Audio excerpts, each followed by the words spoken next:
Ini saya ya boleh kalau direkam ya. Nah, kita lanjutkan dulu ke yang berikutnya yang saya kirim tadi malam ya. Gitu. Ya, terima kasih kelas 3 kelas sudah merespon dikirim materi ya. Oke. Nah, jadi kita bahas dulu. Nah, jadi yang pertama tadi mungkin yang baru datang respirasi itu tidak sama dengan tidak sama dengan pernafasan. Ya, kalau untuk anak SD sih ya bolehlah disamakan ya. Tapi kalau kita ya enggak, janganlah ya. Karena pernapasan itu baru tahap pengambilan gas saja ya. Nah, yang sulit itu guru SD menerangkan pernapasan pada tumbuhan. Nah, caranya itu tidak langsung karena tumbuhan itu kan nggak bisa kelihatan gerak naik turun apa mengambil nafas itu mengambil udara kan ya. Nah, caranya adalah dengan eh, praktikum pernapasan pakai kecambah. Nah, itu ya. Itu kalau untuk anak SD. Nah, kita lanjutkan di sini ada 3 hal ya. Ada respirasi, fermentasi, ada pembusukan. Ya. Respirasi itu tujuannya untuk menghasilkan energi ATP. Nah, ini dilakukan ya oleh semua makhluk hidup, tumbuhan sendiri, hewan, manusia. Nah, itu juga respirasi. Nah, respirasi itu terjadinya ya pada sel, pada organel namanya mitokondria.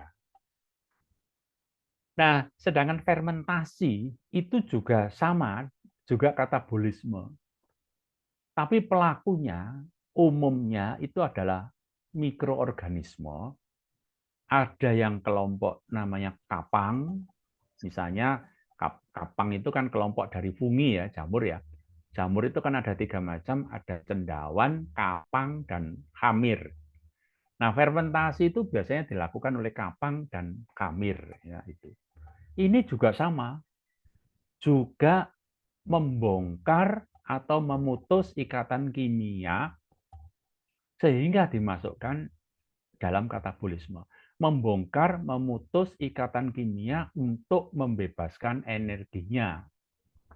Ya, ini. Nah, pembusukan itu juga melakukan proses pembongkaran, pemutusan ikatan kimia. Cuma yang dibongkar itu protein.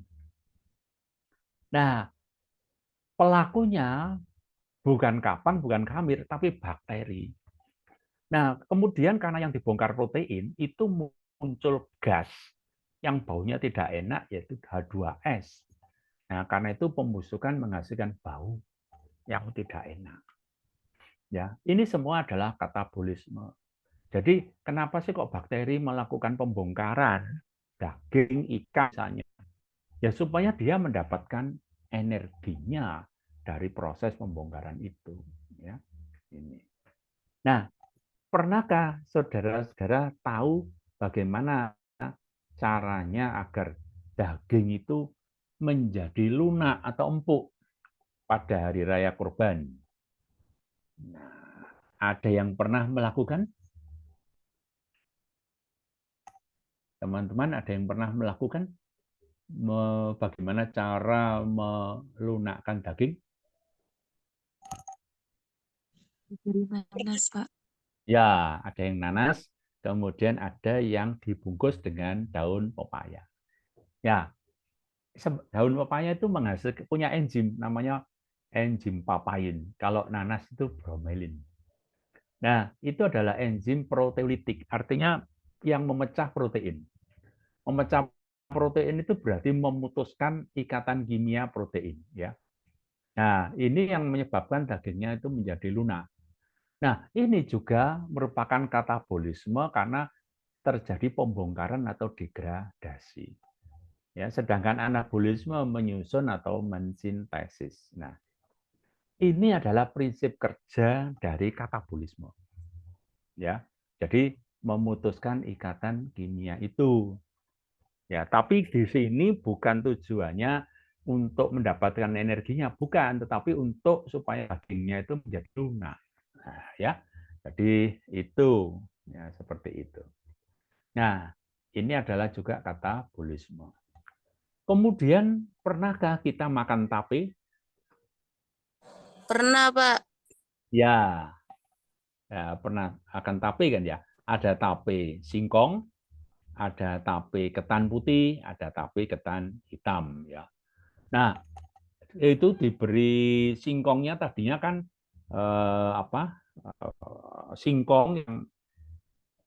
singkong kemudian dikukus ya, kemudian dikasih ragi, ini raginya ya. Nah, ragi ini sebenarnya kan ada kandungan kamirnya, ya, ada kandungan kamirnya. Ini kamir ya. Ini kamir kalau bertunas ya, kamirnya biasanya Saccharomyces ya. Nah, ini sebenarnya apa yang dilakukan kamir itu? Dia itu sebenarnya memutuskan ikatannya polisakarida pada ketan atau singkong itu. Nah, dari situ terjadi perombakan struktur kimia karena enzim dari Saccharomyces ini atau yeast ya. Nah, itu maka yang tadinya tapenya tidak manis menjadi manis. Ya, karena apa? Yang tadinya polisakarida diubah menjadi monosakarida. Glukosa dibebaskan sehingga manis. Nah, ini juga merupakan prinsip dari katabolisme. Nah, namanya adalah fermentasi alkohol karena ada hasil samping berupa alkohol ya. Ini juga sejalan dengan respirasi. Jadi artinya masih saudara ya dengan respirasi. Cuma kalau di sini itu nggak pakai oksigen. Kenapa kok tapenya kalau ada oksigen itu tapenya tidak ditutup rapat itu ada oksigen, kok tapenya kecut? Ada yang tahu penyebabnya? Kok tapenya kecut rasanya? Ada yang tahu?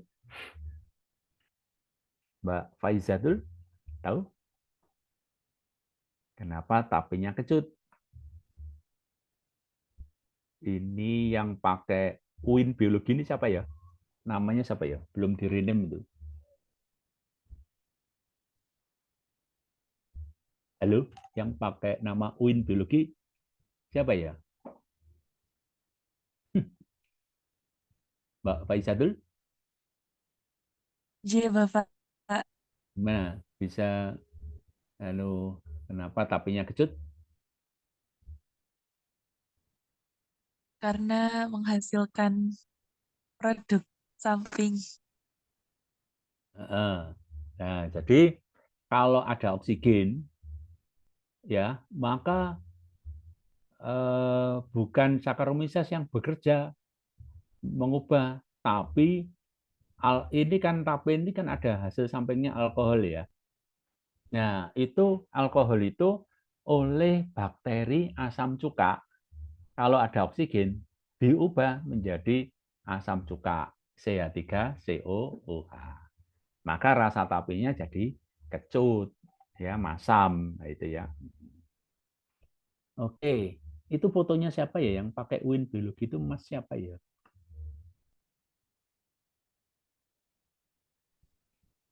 Kok saya enggak? Kok enggak ada suaranya ya? Kok terus hilang? Ya, seperti itu ya. Nah, jadi ini juga bagian dari proses katabolisme ya.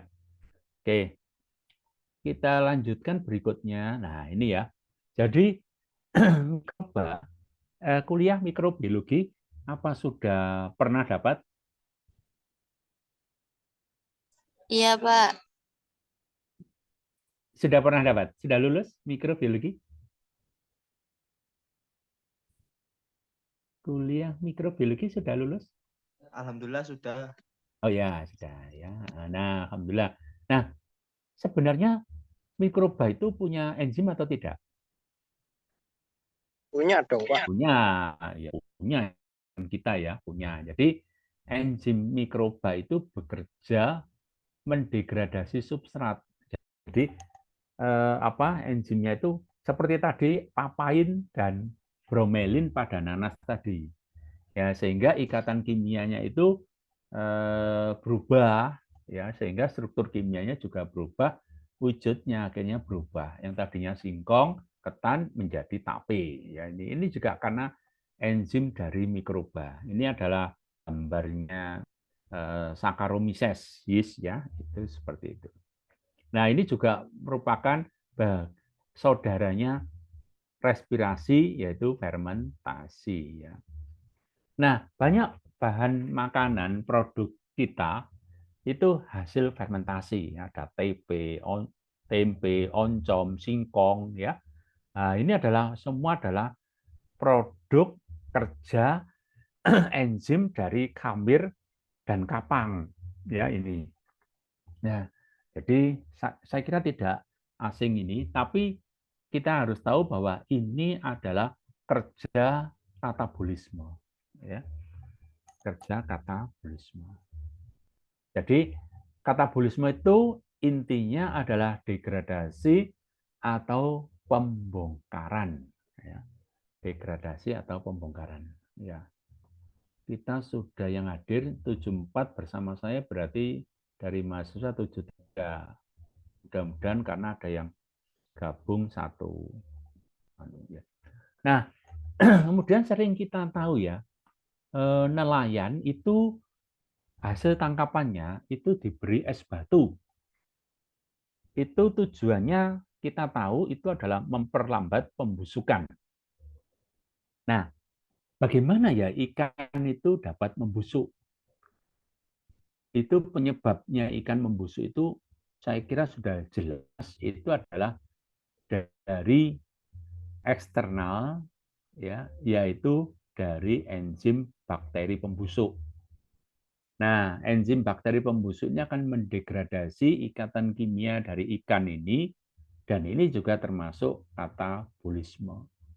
Ya, ini pembusukan. Ya. Jadi kenapa kok dikasih es batu itu kenapa ya? Mungkin ada yang bisa menjelaskan, mohon disampaikan. Di nelayan itu pakai es batu atau ada penyimpanan dingin gitu. Coba silakan dari teman-teman partisipan.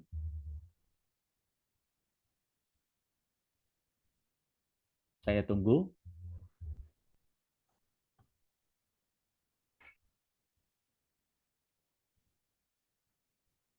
Mau izin coba menjawab, Pak. Ya, silakan. Karena dengan adanya es batu ini dapat menonaktifkan atau mematikan ini Mbak bakteri siapa? Mbak penyebab Dewi. pembusukan. Oh ya. Ya. Jadi sebenarnya apakah mematikan bakteri, Mbak? Mungkin menonaktifkan ya, Pak. Karena Ya, yang dinonaktifkan apanya, Mbak Dewi? bakterinya. Tapi bagian dari apa dari bakterinya itu? Siapa sih yang melakukan degradasi atau pemutusan pembongkaran ikatan kimia dari ikan ini, Mbak Dewi? Enzim, Pak. Betul, enzimnya bakterinya itu yang dihambat, ya. Karena kita harus ingat enzim itu penyusunnya adalah protein. Nah, itu sampai kapanpun pegang teguh itu, ya. Enzim itu karena protein, dia sangat sensitif terhadap suhu. Kalau suhu tinggi, suhu naik, aktivitasnya meningkat. Tetapi kalau naik lagi suhu, enzim itu akan rusak karena mengalami denaturasi. Nah, kalau suhunya rendah, enzim itu tidak aktif. Ya, jadi di sini tujuannya adalah membuat enzim bakteri pembusuk itu tidak aktif. Nah, sehingga apa? Ikannya lebih awet, gitu ya. Terima kasih Mbak Dewi Lestari, ya. Kita lanjutkan berikutnya. Nah, ini ada pertanyaan. Kenapa buah dan sayur bisa membusuk? Nah, buah dan sayur itu kan hasil panen ya. Apakah masih ada hubungan dengan tanah apakah masih mendapat suplai makanan dari tanah? Bagaimana? Mohon dijawab.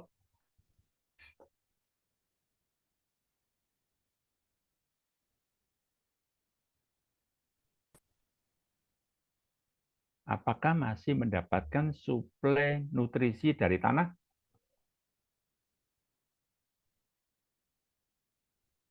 Hasil Izin menjawab, Pak. Ya, silakan.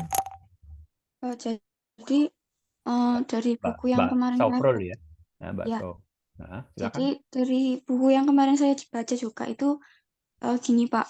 Nah, untuk buah atau sayur kan misalkan sudah dipanen. Mm-mm. Nah, itu meski tidak mungkin tidak sudah berhubungan dengan organ yang lain ataupun di tanah itu Uh-uh. mereka ini itu masih melangsungkan aktivitas hidupnya kayak Uh-uh. misalkan itu respirasi Ya, betul. sama transpirasi, Pak. Betul, betul.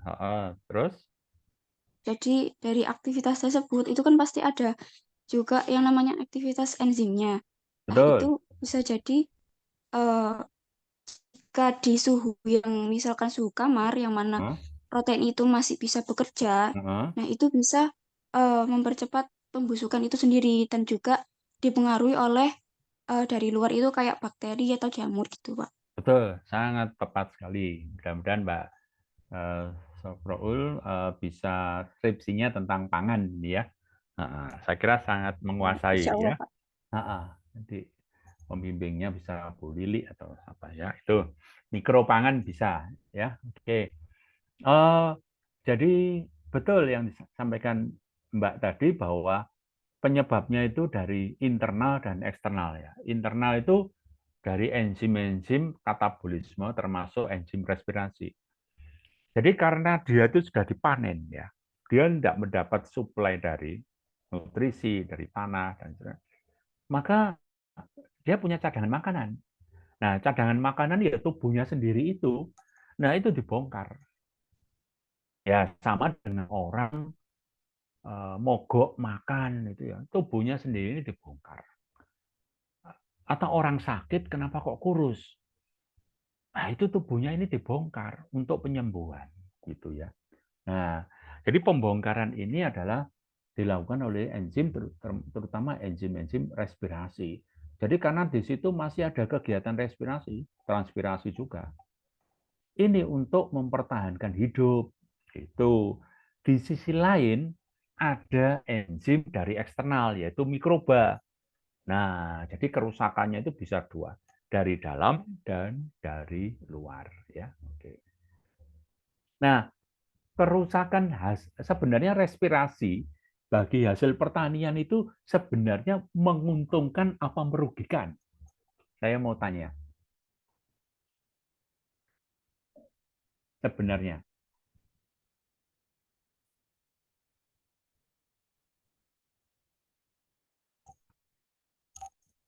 Nah, tadi kan Mbak sudah menjawab. Menguntungkan atau merugikan? Mohon bisa dijawab agar bisa interaktif ya. Mohon yang mendengar suara saya, apakah respirasi hasil pertanian itu sebenarnya menguntungkan atau merugikan? Sebenarnya itu bahasa Jawanya sakjane gitu loh ya. Gimana itu? Mohon dijawab. Merugikan mungkin. Oh, Mas Sulfadli ya. Oke. Merugikan. Kenapa, Mas? Kok merugikan? Karena beberapa hasilnya itu kayak gas-gas kayak CO2 terus menghasilkan panas mungkin. Dan beberapa Iya. Bukan hanya itu saja, tetapi jangan lupa bahwa ini tubuhnya kan dibongkar. Ya, ini kan karbohidrat ya. Isi kandungannya. Lah ini dibongkar. Lah akhirnya ada yang energi yang terlepas berupa panas. Ya, ada. Ini sehingga dampaknya apa? Ini ada susut bobot dan perubahan tekstur tidak segar lagi atau performan tampilan menurun. Nah, jadi Kalau masih baru dipanen ini masih segar. Tapi kalau dibiarkan lama-lama, ini akan berubah, teksturnya berubah, bobotnya turun, susut. Nah, ini adalah dampak dari respirasi ya pada hasil pertanian. Nah, itu karena itu nanti ada minggu depan kita bahas ya, ada penelitian-penelitian tentang menghambat respirasi pada hasil pertanian ya itu. Kalau tadi ada penyimpanan dingin ya di lemari es ya. Buah sayur juga biasanya disimpan dingin, tapi tidak semua. Kayak pisang itu kalau disimpan di dingin malah nggak bagus ya, malah coklat. Nah, ternyata ada yang sensitif juga terhadap dingin, malah dinginnya itu performannya jadi nggak bagus karena ada sel-sel kulitnya itu yang menjadi berubah kalau kena dingin itu ya. Jadi tidak semua penyimpanan dingin itu bagus ya itu. Pisang itu malah nggak bagus ya. Oke. Terus nanti begini, saya mau tanya ke teman-teman ya. Pernah beli pisang? Pernah, Pak? Nah, masalah. Itu ada tandanya toh ya. Ada tandanya. Ada apa? Di kayak tangkai itu loh, buah pisangnya itu masih nempel di tangkainya itu. Itu kalau kalau misalnya pisangnya itu diprotoli gitu, lebih cepat rusak mana dibandingkan masih ada tandanya itu.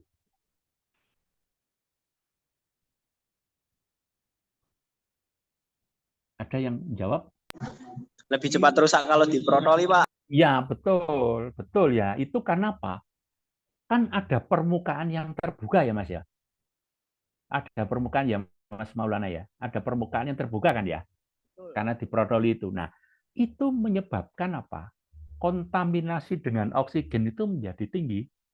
Sehingga apa? Respirasinya lebih tinggi, lebih hebat.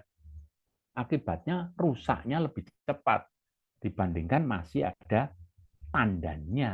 Nah, itu ya. Jadi seperti itu. Oke. Nah, jadi di sini kalau autotrof ya, tumbuhan, maka ini reaksinya pangan ya dan berkelanjutan. Jadi membangun yang atas fotosintesis membangun dilanjutkan membongkar atau mendegradasi ikatan kimia agar dibebaskan energi kimianya tersimpan dalam ikatan kimia. Mungkin agak sulit mendegradasi ikatan kimia agar energi kimia yang tersimpan itu bisa dibebaskan. Nah, seperti itu. Ini disebut tenaga kimia ya. Jadi respirasi ini nggak lepas dari fotosintesis, ini bangun, bongkar. Ya, itu kalau autotrof. Kalau heterotrof, nah, kalau heterotrof seperti ini. Nah, ini heterotrof. Heterotrof itu harus impor, ya, impor bahan organik untuk didegradasi, dipotong-potong ikatan kimianya agar bisa membebaskan energi kimia yang terkandung di dalamnya. Proses kerja ini melalui respirasi. Nah, ini ya. Ini masakan Padang. Wah, enak sekali ini ya. Ini apa? Panda. Nah, itu ya. Oke, berikutnya. Nah, kalau tumbuhan di sini, kalau pada siang hari ada cahaya, maksud saya, itu fotosintesis jalan, respirasi juga jalan. Tapi kalau misalnya nggak ada cahaya, yang berjalan hanya respirasi saja. Ya, jadi kalau yang di sini fotosintesis membangun gula, kalau yang kanan membongkar gula agar ATP-nya bisa dibebaskan. Ya, ini. Nah, kemudian pertumbuhan dan perkembangan itu butuh bahan organik. Bahan organik penyusun sel. Ini dari hasil fotosintesis. Ya. Jadi, nah kalau fotosintesis belum bisa Pak, karena masih benih kan, ya cadangan makanan di benih itu dibongkar. Nah, jadi seperti ini. kira-kira yang dibentuk dulu itu atas ke daun apa ke akar ya? Kalau kecambah itu biasanya akar dulu, bakal akar atau ke atas daun dulu. Akar dulu. Ya, itu untuk jadi kalau cadangan makanannya habis, dia sudah bisa ngambil makanan. Nah, itu maksudnya gitu.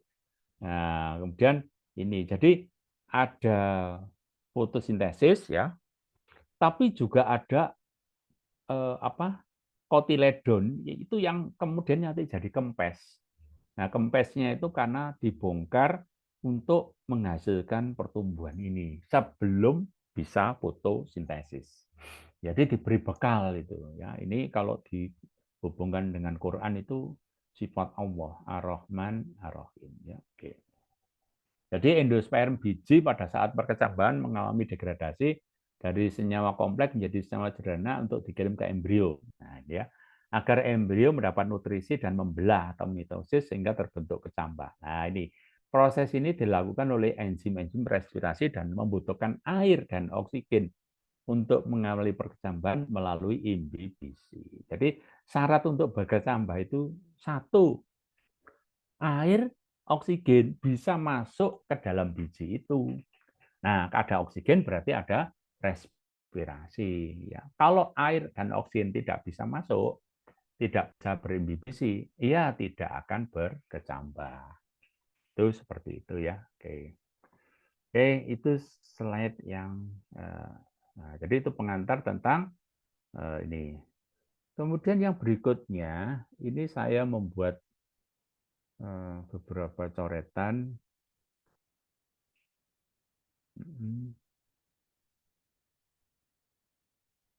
Ya, nah, ini coretan saya. Nah, ya. Nah, sering kita itu mendengar istilah pembakaran, ya. Jadi misalnya pada saat apa itu olahraga, oh itu ada pembakaran kalori, gitu ya. Nah, ini ya kita harus hati-hati kalau ngajar di SD apa itu kan pembakaran kayaknya ada apinya ya di dalam tubuh, padahal kan tidak ada ya.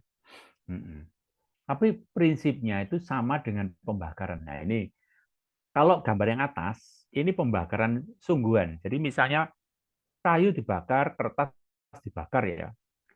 Ini akan terjadi pemutusan ikatan kimia secara serentak. Nah, jadi secara serentak. Akibatnya apa? Energi terhambur. Wah, jadi energinya terlepas. Ya. Nah, kalau pada respirasi, pemutusan ikatan kimianya terjadi secara bertahap. Sehingga apa? Tidak terhambur dan tidak ada sehingga tidak ada panas tinggi, tidak ada nyala ya. Itu karena apa? Kalau ada panas kan nggak bisa, sel nggak bisa, sel rusak gitu ya. Nah, ini prinsip respirasi itu gitu. Nah, energi yang dibebaskan itu dikemas dalam bentuk energi kimia, yaitu namanya ATP. Nah, itu jadi prinsip kerjanya itu begitu. Ini kan rantai karbon ya. Ini kalau mahasiswa nilainya C ini kan rantai karbon. Ini diputus, dan seterusnya ya. Itu seperti itu. Nah, itu sama antara respirasi dengan pembakaran sama, cuma kalau pembakaran serentak, kalau ini bertahap ya itu. Nah, sekarang kita amati, ya ini saya ambil dari buku Biologi Tumbuhan Tropik Jilid 1 Loveless. Tampilannya nggak bagus ya, tapi untuk belajar respirasi itu sangat enak, ringkas gitu ya, ringkas. Nah, jadi di sini respirasi aerobik yang menggunakan oksigen itu terdiri dari 3 tahap. Ya. Tahap pertama kelihatan nggak itu? Apa itu? Tulisannya apa itu? Agak kabur. Glikolisis, Pak. Betul. Kemudian tahap kedua Daur ATK. ATK. ATK itu bukan alat tulis kantor, bukan. Tapi asam trikarboksilat. Ya, nama lainnya adalah siklus Krebs. Krebsnya itu pakai KREBS. Krebs ya. Karena dari nama orang Hans Krebs ya, bukan crab yang ada di SpongeBob itu bukan ya. Ini. Nah, tahap 3 namanya Rantai pengangkutan elektron. betul ya. Jadi ada 3 tahap. Nah, yang glikolisis ini terjadi di sitoplasma.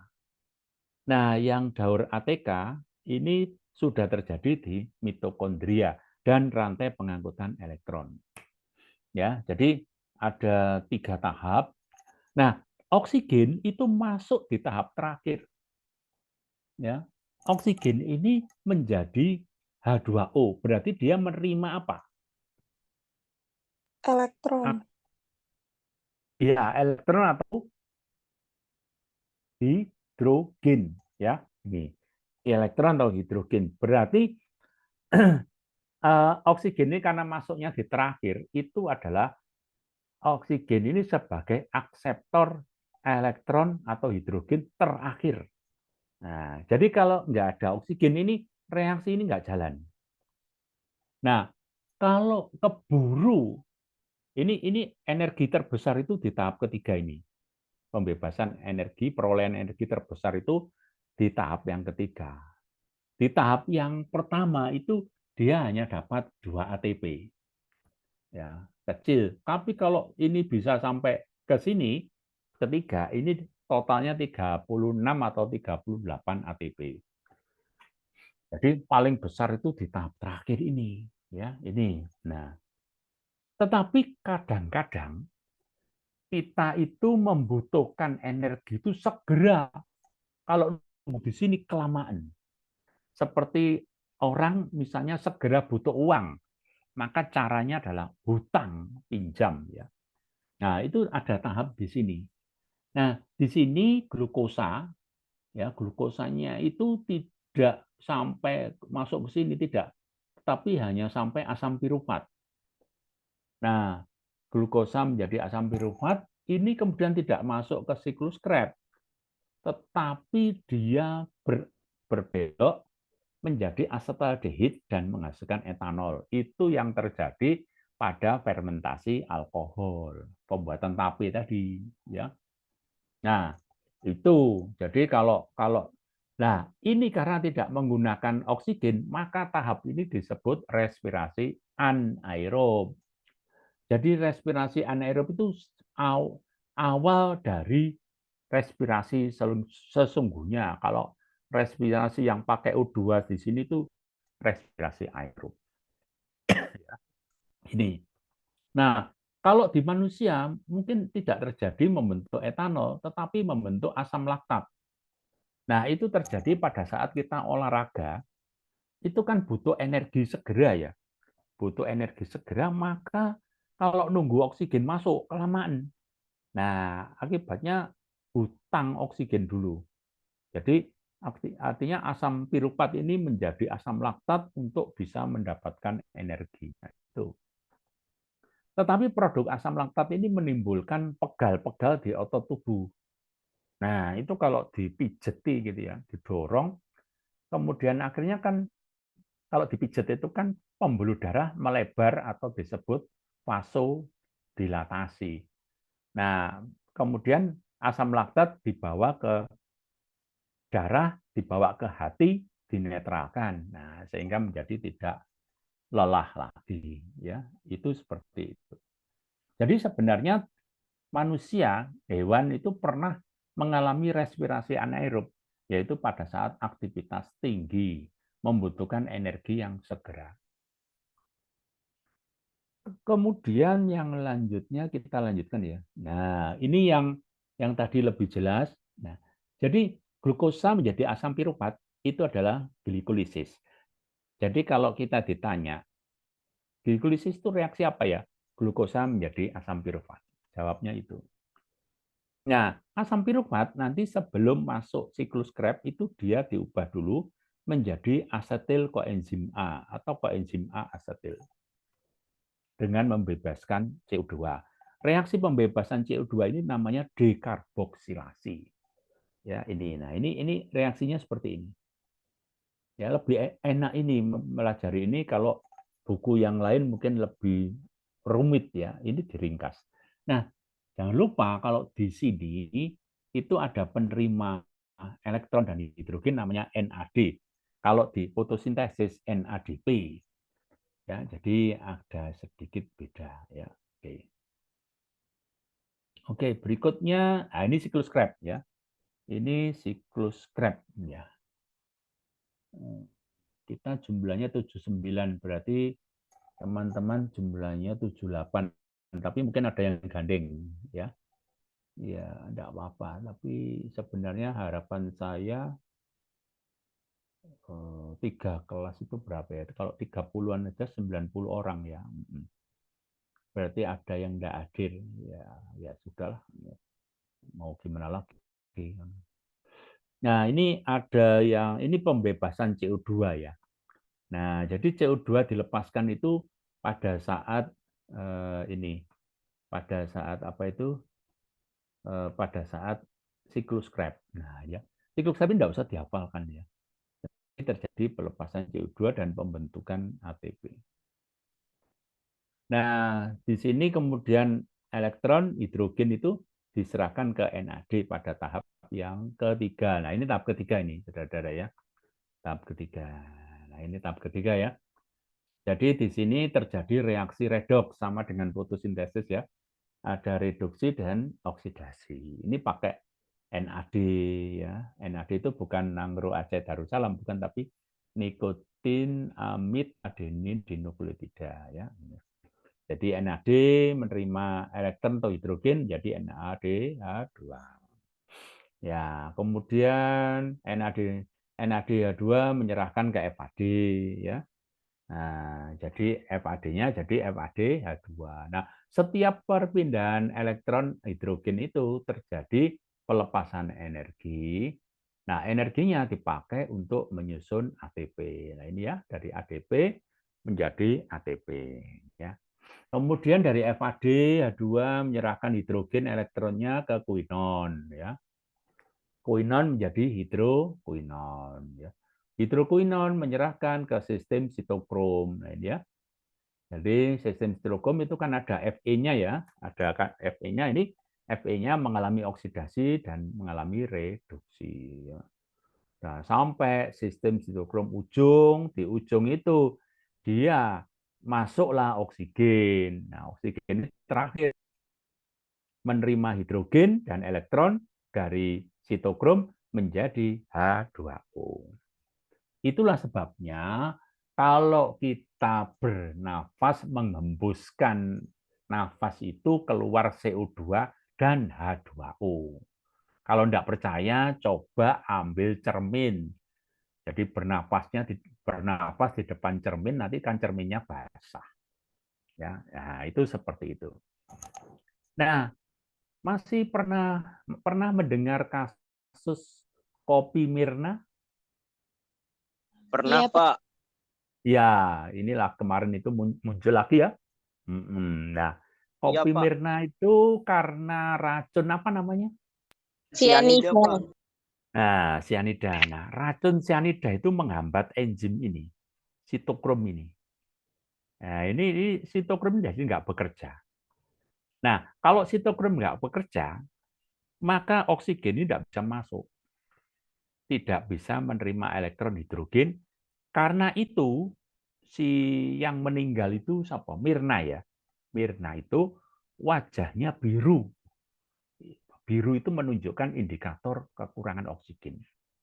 Nah, itu ya. Jadi karena sianida. Sianida itu ada HCN ya, itu ada di singkong apa ya? Singkong yang besar itu singkong karet, atau kalau orang Jawa bilang pohung gendruwo gitu ya. Itu ada di situ. Nah, itu sianida, asam sianida. Oh, sebentar. Oh, sebelum saya tancapin. Nah, baterai saya.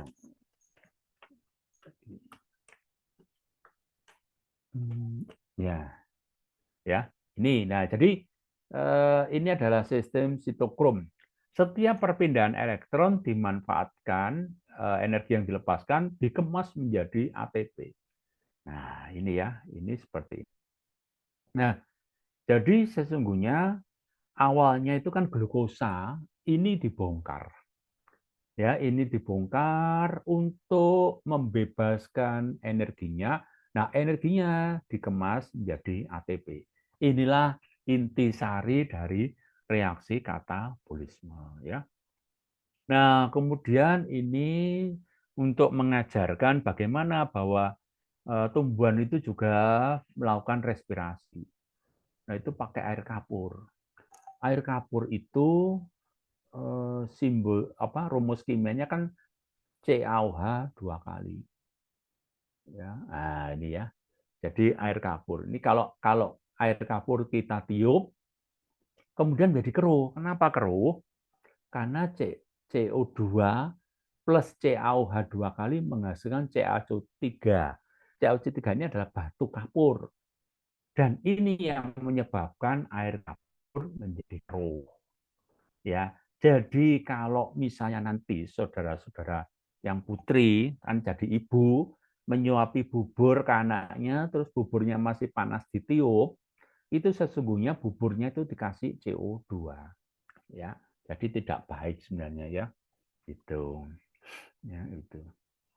Nah, kemudian nanti kelompok respirasi mohon dikupas juga dari jurnal yang terkait dengan respirasi ya. Jadi tentang teori respirasi saya kira tidak perlu, kita lebih baik mengupas jurnal saja ya. Nah, untuk kelompok respirasi presentasinya itu kalau minggu depan ini nggak tahu nutut apa tidak ya. Kalau nggak nutut ya minggu depannya lagi. Nah, minggu ini kita isi dengan latihan gitu aja ya. Jadi respirasi itu bisa karena adanya substrat. Substratnya ada nggak? Yang mau dibongkar ada nggak? Ya, kalau ada maka respirasi jalan, ya. Aktivitas respirasi berjalan. Ada oksigen nggak? Kalau nggak ada oksigen, respirasi rendah, ya daripada ada oksigen. Suhu. Kalau ada suhu naik, jadi Q10, kenaikan suhu 10 derajat, maka aktivitas enzim 10 kali lipat. Ya, itu. Tipe dan umur tumbuhan. Nah, tipe dan umur jaringan sebenarnya ya. Itu kalau tumbuhan yang jaringan yang muda, masih aktif membelah, namanya meristem, itu respirasinya tinggi. Kalau yang tua, respirasinya rendah. Sama dengan kita. Ya. Kalau yang muda, aktivitasnya tinggi. Karena respirasinya tinggi. Kalau yang tua, rendah aktivitasnya. Respirasinya rendah. Metabolismenya rendah. Ya. Jadi seperti itu. Nah, ini adalah mohon nanti dikupas oleh kelompok penyaji, mungkin dari jurnal bisa. Ya. Kemudian adanya luka tumbuhan, ya. Jadi tumbuhan mengalami luka, memar, ya, misalnya karena mekanis, hujan es, pemotongan rumput, angin, ya, itu akan meningkatkan laju respirasi. Kenapa kok laju respirasi meningkat? Respirasi kan menghasilkan energi. Nah, energi itu untuk proses pembentukan sel-sel lagi untuk penyembuhan luka itu. Ya, ini seperti ini. Nah, ini ada jurnalnya. Pengaruh memar terhadap perubahan pola respirasi, produksi etilen dan jaringan buah mangga, varietas gedong gincu pada berbagai suhu penyimpanan. Ini bisa untuk skripsi ini ya. Jadi artinya memarnya itu misalnya pada saat mangganya itu diangkut di truk, benturan dengan temannya, nah, itu jadi memar. Nah, adanya memar itu menyebabkan respirasi meningkat. Apalagi pada suhu penyimpanan yang tinggi. Nah, akibatnya apa? Proses pembongkaran lebih hebat daripada tidak ada memar dan disimpan pada suhu rendah. Ya, itu seperti itu. Nah, jadi ini kan ada sayuran yang ditumpuk-tumpuk ya di rak ini. Kira-kira bagian mana yang laju respirasinya lebih tinggi. Nah, itu bagian yang mana? Mohon dijawab. Jadi kalau ini ada satu kotak ya, satu kotak, ini yang laju respirasinya yang paling tinggi itu yang mana? Atas, tengah, bawah. Atas, tengah, bawah. Atas, tengah, bawah. Yang mana yang laju respirasinya lebih tinggi?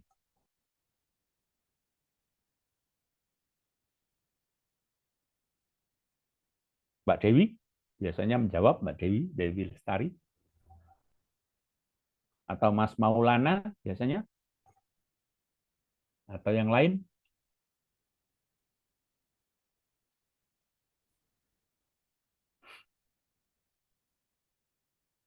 Halo? Oh, tidak ada suaranya? Apakah suara saya bisa didengar? Bisa, Pak. Ya. Lagi mikir, Pak. Ya. Kira-kira yang mana? Jawab aja. Atas, tengah, bawah. Nah, kira-kira dari tumpukan ini yang suhunya lebih tinggi itu yang mana? Yang lebih Yang hangat? atas, Bapak. Yang lebih tinggi di atas, Pak. Enggak. Yang atas. Yang atas, tengah, atau bawah? Bawah, Yang Pak. bawah, yang ketindihan itu suhunya lebih hangat, ya kan? Karena apa? Iya. Dalam respirasi itu kan dilepaskan energi. Nah, energi dari pertanian, jangan lupa pasca panen itu, antara lain dibuang dalam bentuk panas. Jadi yang dapat yang ditimpa ini tertindas di bawah ini, dia mendapatkan energi panas lebih tinggi. Nah, jadi karena itu apa? Karena ada suhu yang lebih tinggi, maka respirasinya juga lebih tinggi. Akibatnya apa? Yang lebih cepat rusak itu yang bawah. Jadi yang bawah itu yang nggak enak ya. Ketindihan, mendapatkan suhu dari respirasi itu mendorong respirasinya sendiri lebih tinggi. Nah itu, nah jadi seperti itu ya. Oke. Nah kita lanjutkan. Nah sekarang apa tujuan penyimpanan dingin? Ini kenapa kok kita nanti kalau punya rumah perlu ada lemari es. Ya, walaupun kecil dulu, ya. Nah, ini dulu, yang lemari es dulu ini kenapa? Maksudnya apa? Kalau kita hubungkan dengan ilmu kita ini. Untuk mencegah pembusukan, Pak. Kenapa kok bisa mencegah, Mbak Dewi? Atau bukan mencegah, Mbak Dewi.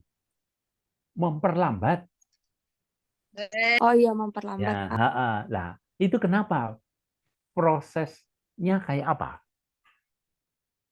Tadi sempat sudah menjawab Mbak Dewi Untuk awal-awal. menurunkan energi aktivasi enzimnya, Pak. Jadi kalau di suhu rendah itu kan enzimnya tidak bekerja dengan baik. Ya, enzim respirasi itu tidak bekerja dengan baik kan ya. Nah, enzim respirasi itu kan membongkar dirinya sendiri dong. Iya, Nah, Pak. terus di sisi lain enzimnya siapa lagi? Enzim bakteri. Ya, itu. Jadi ini bukan mencegah supaya tidak rusak, memperlambat memperpanjang masa awet gitu aja ya. Oke. Nah, kemudian ada upaya lagi. Buah itu dibungkus dengan suatu kayak film, tapi bisa dimakan. Karena itu disebut dengan edible coating. Nah, bahannya bisa dari biasanya bahan padi, tepung ya, padi tepung. Ada padi gandum, terigu ya. Ada padi yang lain-lain, bahkan kemarin ada skripsi itu padi ganyong, ada apalagi padi apa yang itu membungkus ini. Nah, kemudian nanti dibandingkan mana yang lebih awet, susut bobotnya lebih rendah yang mana. Itu skripsi kakak kelas. Nah, ini ya. Jadi ini jurnalnya juga ada Agritekno ya. Jurnal Teknologi Pertanian ya. pengaruh edible coating jenis padi terhadap mutu buah tomat selama penyimpanan. Nah, jadi ada tomat disimpan. Nah, kemudian edible coating-nya itu ada beberapa jenis bahan dari padi. Padinya apa saja ya? Oh, ini tanpa coating, nah, berarti polos, nggak dibungkus. Pati sagu tuni, pati sagu ya, pati ubi kayu, pati pisang tongka langit. Oh ya, ini macam-macam pati. Nah, ini bisa saudara milih untuk skripsi. Kalau milih ini biasanya pembimbingnya itu Bu Lili atau Bu Prilly. Bu Prilly, saya ingat ini ada Priscilia. Bu Lili atau Bu Prilly ya, itu saya juga pernah bimbingan saya angkatan 2018 itu edible coating juga pernah ya. Jadi seperti itu, boleh untuk skripsi. Oke, nah ini yang diukur, ini antara ini susut bobot ya. Jadi kalau yang biru ini nggak ada edible coating-nya, kalau yang merah itu ada edible coating. Nah di sini rata susut bobot. Jadi kalau nggak ada perlakuannya itu, maka susut bobotnya itu akan lebih cepat, lebih besar ya terjadi. Ya, ini susut bobot. Oke, ini fosforilasi. Ini fosforilasi. Ya, nah ini ya. Jadi kalau di sini ada fosforilasi itu pembentukan senyawa fosfat berada tinggi, pembentukan ATP dari ADP. Nah, kalau di sini ada fosforilasi tingkat substrat oksidatif fotofosforasi. Nah, kalau respirasi itu kan jalurnya begini. Glikolisis, siklus Krebs atau siklus asam sitrat atau ATK, dan transport pengangkutan elektron ya di sini. Nah, jadi di sini ketiganya menghasilkan ATP, cuma yang paling besar itu ada di tahap yang terakhir ini, di mana oksigen masuk di sini ya. Jadi ini. Nah, ini disebut fosforilasi tingkat substrat karena hasil pengubahan glukosa menjadi pirufat. Ini juga fosforilasi tingkat substrat karena dari pengubahan substrat satu menjadi substrat yang lainnya. Kalau di sini fosforilasi oksidatif karena melibatkan oksigen. Oksigennya masuk di sini ya. Itu seperti itu. Fosforilasi itu pembentukan ATP. Nah, itu adalah kuliah kita pada pagi hari ini. Untuk kuliah materi yang lainnya nanti kita lanjutkan pada minggu depan. Ini sudah tadi untuk minggu awal ini sudah ketemu.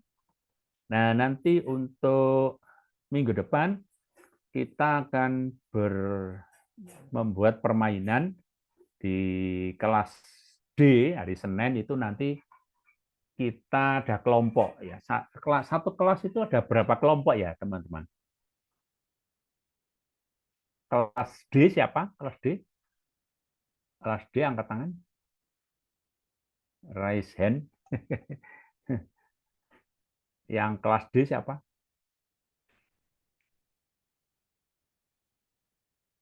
Yang kelas D siapa ya?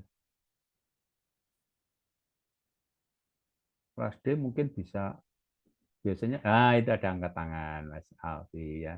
Ya, kelas D itu berapa orang Mbak Alfi ya? Berapa kelompok Mbak Alfi? Kelas D.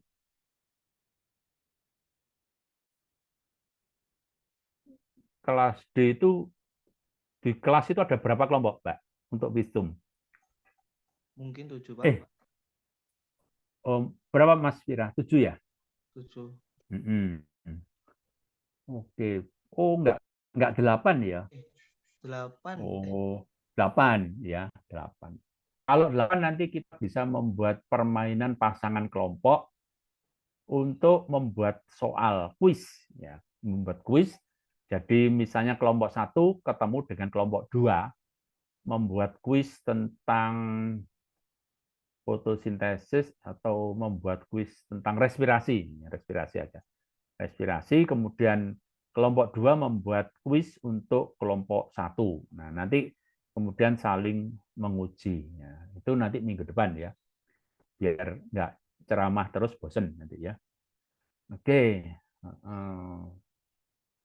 kelas A, yang hadir siapa? Kelas A yang hadir.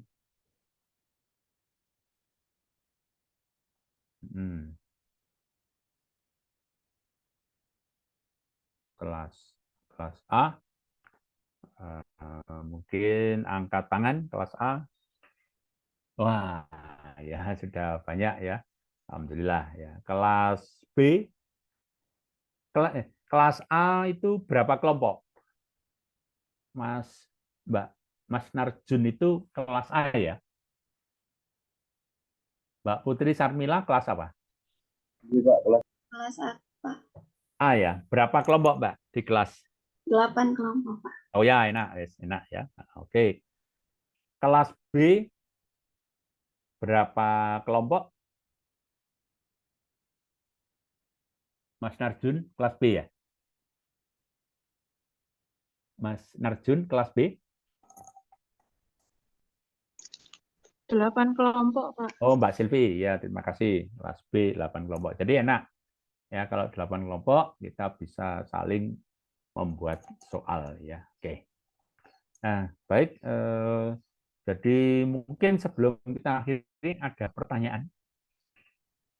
Karena ini hari Sabtu, hari libur, saya enggak perlu lama-lama karena mungkin teman-teman ada yang mau pulang atau mau kemana gitu ya.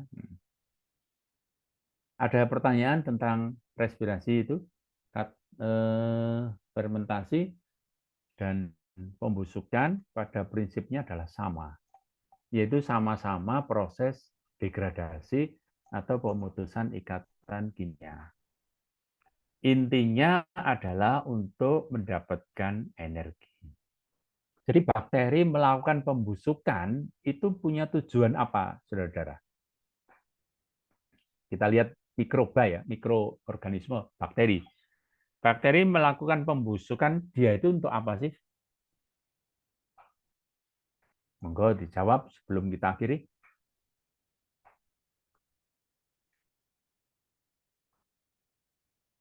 Mbak Ais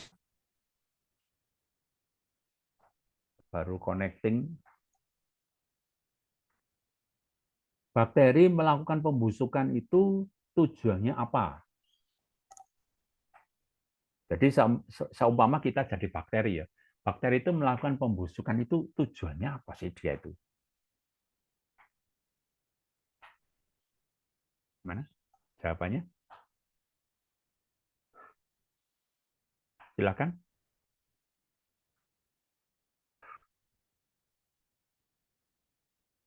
Loh, kok enggak ada yang jawab ya?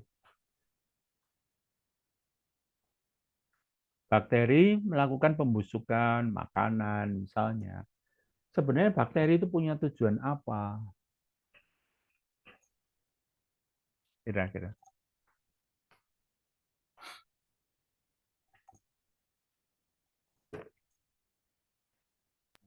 Halo? Untuk mencegah penumpukan. Ya, Mbak Eli Puspita, silakan. Mbak Elok. Mencegah apa tadi? Silakan diulangi. Mencegah penumpukan organisme yang mati, Pak. Iya, itu kan akan dampaknya karena proses penghancuran itu toh ya. Ya, pembusukan itu kan kemudian untuk penghancuran ya. Tapi bagi si bakteri itu loh, bagi si pelakunya yaitu bakteri itu dia dapat apa sih gitu loh. Memperoleh energi. Iya, memperoleh energi, betul Mbak Nur Eda ya. Jadi bakteri itu melakukan pembusukan tuh dia itu ingin dapat energi kok. Iya kan? Ya sama dengan kita makan. Kita makan itu untuk dapat apa sih? Kan dapat energi. Tidak hanya sekedar kenyang kan, gitu loh. Jadi seperti itu. Ya, betul Mbak Nur Eda Fatma ya. Berarti bakteri itu melakukan itu juga untuk mendapatkan energi. Nah, sekarang saya mau tanya, kalau ini hubungannya dengan fermentasi, misalnya membuat tempe itu pakai apa ya? Ragi apa itu? Ragi tempe. Ragi tempe itu apa ya? Apa namanya? Kapangnya apa? Ragi tempe. Ragi tempe. Ada yang tahu ya? Kapang atau ragi tempe itu apa itu? Rhizopus calycosporus. Ya, rhizopus ya. Dia itu dapat apa sih, Mbak? Apa? Dia itu kan hifanya menembus kedelai ya. Nah, menembus kedelai, terus kedelainya itu kan protein. Nah, protein itu dengan ditembus oleh hifanya itu, hifanya rhizopus itu kan kemudian mengeluarkan enzim. Proteinnya pecah menjadi asam amino. Ya kan gitu. Jadi lebih bagus mana? Gizinya tempe apa kedelai? Iya, gizinya tempe apa gizinya kedelai? Lebih bagus mana? Gimana teman-teman? Lebih baik makan kedelai apa makan tempe?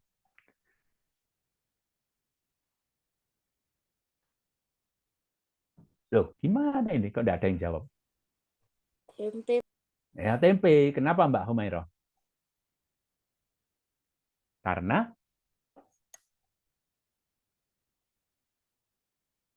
kan sudah diproses, dipecah oleh si kapang. Dari protein disederhanakan menjadi asam amino, ya kan?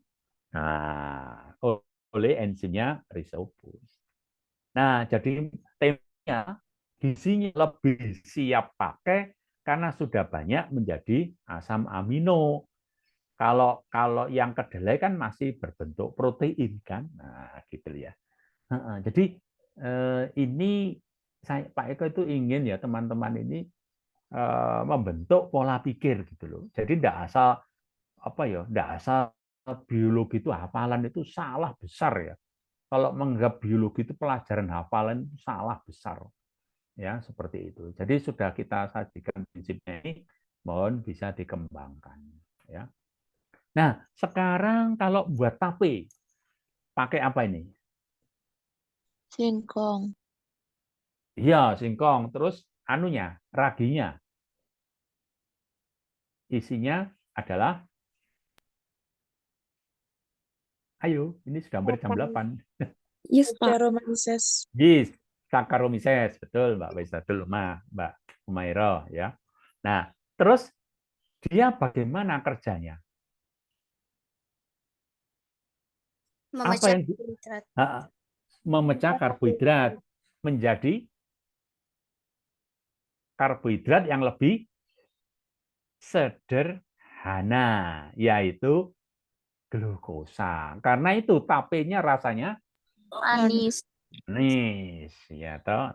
Nah, pertanyaan Pak Eko, kenapa kalau membuat tape itu singkongnya kok dikukus dulu?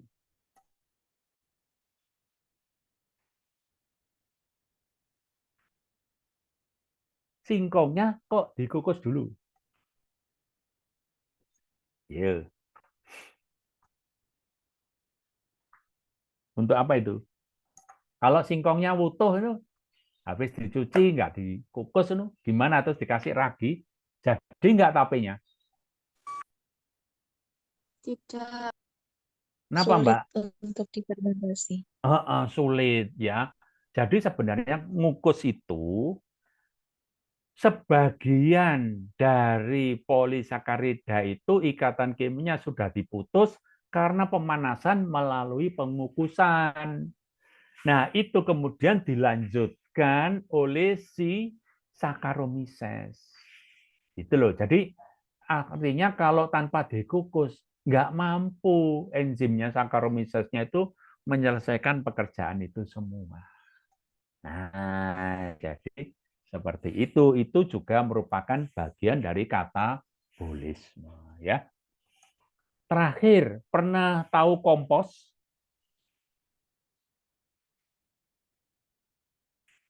Pernah. Ya, itu bagaimana sih cara membuat kompos, Mbak Humairah? Pernah? Siapa yang pernah buat kompos?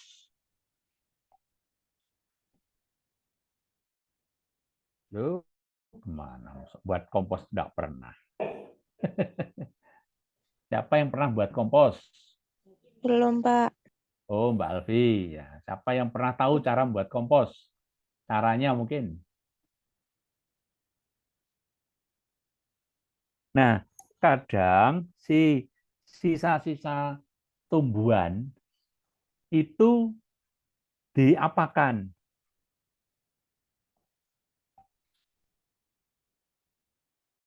Mas Husairi tahu cara membuat kompos? Dibusukkan. Dibusukkan. Saya sebelum dibusukkan dulu, Mbak. Biasanya dipotong-potong kan ya? Iya. Ya, dipotong-potong. Terus biasanya supaya cepat dikasih larutan namanya apa? Ada yang tahu? EM4. Betul, E4. Isinya apa, Mbak Mary? Mbak Elo? Kira-kira. Mikroba yang apa kira-kira isinya? Bakteri, jamur, virus? Apa isinya kira-kira? Bakteri apa jamur?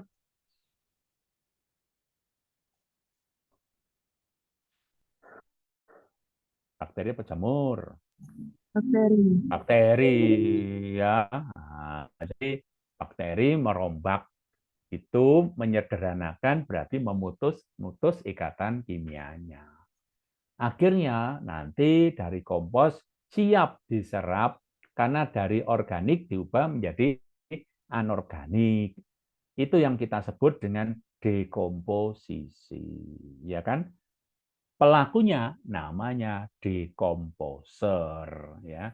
Jadi seperti itu, ya, itu seperti itu. Oke.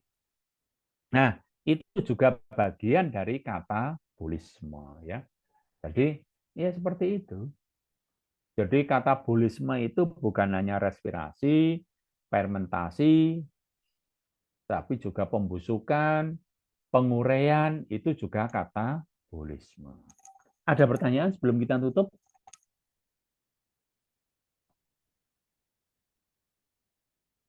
Oke. Ya, baik kalau tidak ada, kita akhiri sampai di sini. Kita tutup dengan membaca hamdalah dan doa kafaratul majelis. Alhamdulillahirabbil alamin. Subhanallahumma wa bihamdika asyhadu an la ilaha illa anta astaghfiruka wa atubu ilaik. Terima kasih. Assalamualaikum warahmatullahi wabarakatuh. Waalaikumsalam warahmatullahi wabarakatuh. Terima kasih, Pak. Terima kasih, Pak.